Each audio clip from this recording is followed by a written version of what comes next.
Welcome back to Tipping Point. I'm your host, Riley Lewis, filling in for Kara McKinney. The Democrat Party is deeply divided.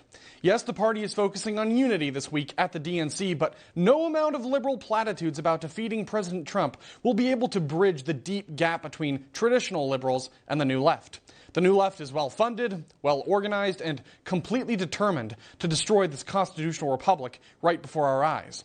The U.S. is turning into the USSR, and the days of the old Democrat Party, the party of JFK or Bill Clinton or even LBJ, are long, long gone. And now there's a new coalition forming based on hatred of America and its allies, and that's taking the place of the old Democrats. And this brings us to this fascinating new piece for The Daily Signal, authored by our next guest.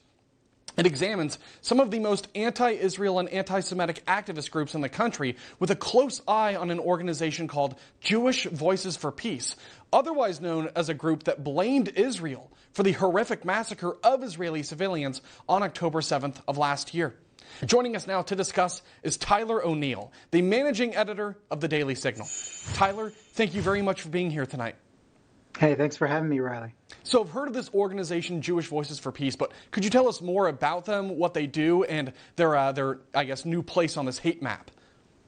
Yeah, so Jewish Voice for Peace has a long track record of pushing BDS, that's boycott, divestment, sanctions, against the Jewish state of Israel. And they claim, they say that they're Jewish Voice for Peace. In reality, their Judaism is little more than a fig leaf, and they're pushing for something that isn't peace, but the essential eradication of the state of Israel. And what they've done is they've protested again and again, especially in congressional office buildings. They've been pushing for what they call a ceasefire, which after October 7th essentially means rolling out the red carpet for Hamas after the violent terrorist attack that Hamas perpetrated on Israel on October 7th. And of course, right after that attack, on the very same day that took place, Jewish Voice for Peace leaders came out with a statement condemning Israel for the attack on Israel, for the terrorist attack that Hamas perpetrated. And so what they've done this multiple times, where they have a massive sit-in Cannon Office Building. It's a House office building for members of Congress right next to the Capitol building. And they go in and they lay down on the floor, and they have these big signs that say, ceasefire now, save people, mourn the dead, fight like hell for the living. All these sorts of these things where they're taking over the land. And of course, taking over a congressional office building isn't exactly legal. So the police come in and arrest them. The Capitol Police told me that there were more than 200 people arrested at this most recent protest. Wow. And this was all because, and the real question is, do these people actually face charges? And even if they do, they often get represented by a group called Palestine Legal, which is an offshoot of one of these massive left-wing funding organizations called the Tides Foundation. But what I saw, I've been following Jewish Voice for Peace, and I realized that their members are unionized. And I mean, this is one of the weird things you see on the left.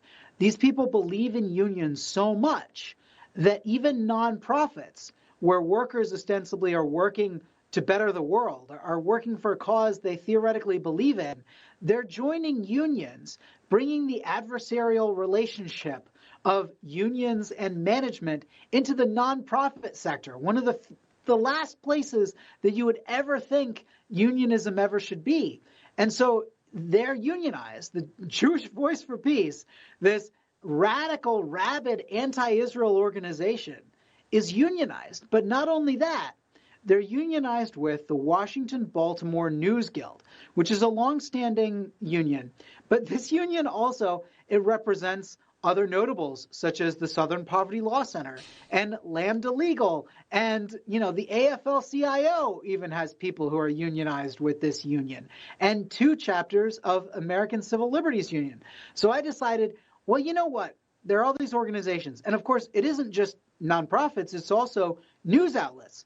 Politico and the Washington Post and a few other big outlets are unionized with this union. So they have ties to this rabid anti-Israel, arguably anti-Semitic organization. And so I go to all these people and I say, look, do you condemn this anti-Semitism? Do you condemn a group that would dare blame Israel for the October 7th attacks on October 7th? And I'm sure you can guess exactly the response I received. Yeah, well, yeah, absolutely Crickets, not. Yeah. nothing. Yeah, except one person who deigned to say, it was very interesting. He insisted, oh, I'm not representing the ACLU of West Virginia. I'm only representing our union at the ACLU of West Virginia. And I think that your willingness as a journalist to ask these questions shows that you're an enemy of the working class. And that's the amount of response that I got. So I thought I was raising an important question. Apparently now I'm just an enemy of the working class.